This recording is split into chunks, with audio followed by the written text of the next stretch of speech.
આજુબાજુ નીંદર આવતી હોય તો કંટાળો આવે તો નીંદર તો આવે જ. તો એવું કરો કે કંટાળો ના આવે, શીખવામાં ધ્યાન દો, એનો ઉપયોગ કરો પ્રેક્ટિકલી. જેમ કે તમે શીખ્યા બરાબર, કાંઈ બી શીખ્યા એનો આજુબાજુ કેમ ઉપયોગ થાય એ શોધવાનું. જેમ કે ન્યૂટનનો નિયમ આવે, ત્રીજો નિયમ, આઘાત અને પ્રત્યાઘાત હંમેશા સમાન મૂલ્યના અને પરસ્પર વિરુદ્ધ દિશામાં હોય છે. આ બાજુ આ મેં શું કર્યું, દરવાજો બંધ કર્યો,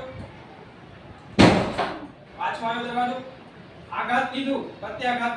આ પ્રેક્ટિકલ એક્ઝામ્પલ. તમે કોઈ પર બળ આપ્યું તો એ પાછું આવશે. તમે જમીન પર ઊભા છો તો જમીન પર તમને ધક્કો લગાવે છે, બરાબર. આઘાત પ્રત્યાઘાત સમાન મૂલ્યના, જેટલું બળ આપ્યું એટલું જ બળ લગાવશે. અને પરસ્પર વિરુદ્ધ દિશામાં, મેં આ બાજુ બળ લગાવ્યું, દરવાજો ક્યાં આવ્યો? આ બાજુ. આ પ્રેક્ટિકલ એક્ઝામ્પલ. પ્રેક્ટિકલી વિચારો. એમ વિજ્ઞાન વિશે છે ને, તમે આમ આવું કરશો, આવડું મોટું જ્યારે ચોપડો ને આમ તેમ નહીં. તમારે શું કરવાનું, જે આવે એનો પ્રેક્ટિકલી થોડોક ઉપયોગ કરવાની કોશિશ કરવાની, બરાબર. તો હમણાં આ નિયમ તમે સમજી ગયા, એલા વાહ, શીખવાની કોશિશ કરવાની, ઉપયોગ કરો ક્યાંક ને ક્યાંક. જો પંખો ફરે, લાઈટ ચાલુ કરો તો પંખો ફરે, તો આમાં કઈ ઊર્જાનું કેમાં રૂપાંતર થયું? લાઈટ એટલે કે વિદ્યુત ઊર્જા.